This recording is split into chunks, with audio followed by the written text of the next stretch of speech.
do want to suggest something.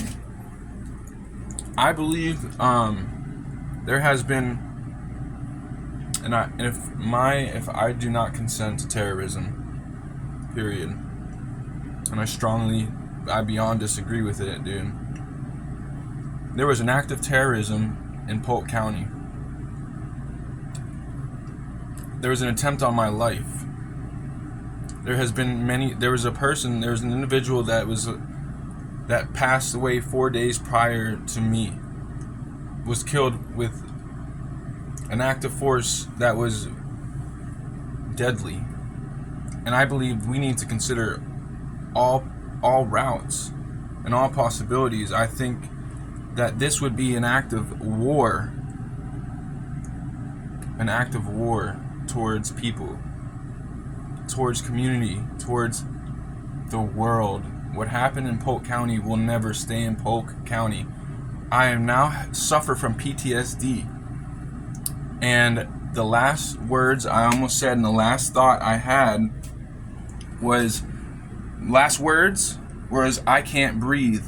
Once I said I can't breathe, about 10 seconds later, give or take, is when they let up.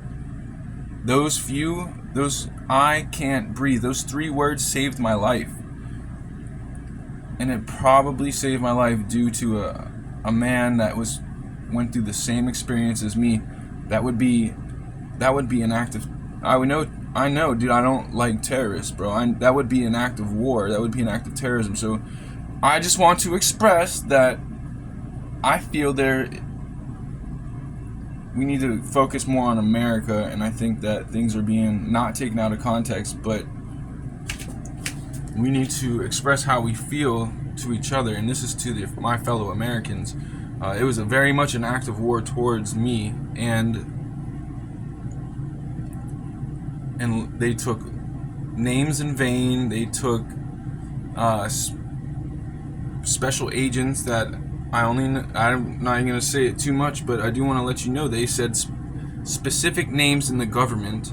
Now, how would they have attained all this? I wouldn't even call it information or knowledge, but I would call it a despicable crime and on the government. That's what it is, a despicable crime on the government. That's what I want to understand. They mocked Langley, Virginia, and they mocked Quantico, Virginia. But why, though? And I'm still trying to figure this out. I'm talking about Polk County Jail. Like, this, what happened to me was very fucking serious, kid. But why? But why would they do this is the question. All the names involved, though, would be Kim, female, about 5 foot, Hensley, male, man who attempted to kill me, pepper sprayed me first. Shane 1 is a big guy, wears a sleeve right here, puts a covering on his sleeve as if he's in the football. Shane 2, blue eyes, crew cut. Let's see. Not pretty easy to spot. Somewhat of a good-looking fellow. I would only say this because, well, I'm not gay, but not that it would even fucking matter. But I felt safe with him. I will be honest with you. I actually felt safe with him. I did not feel safe with anybody else, except for the second dorm. So there was an attempt on my life. If I were to go further, Williamson, I believe his name, Hester. We're talking, this was a very serious event that, if I were to foreshadow things that are going to happen, I would say that we are going to bust some terrorists.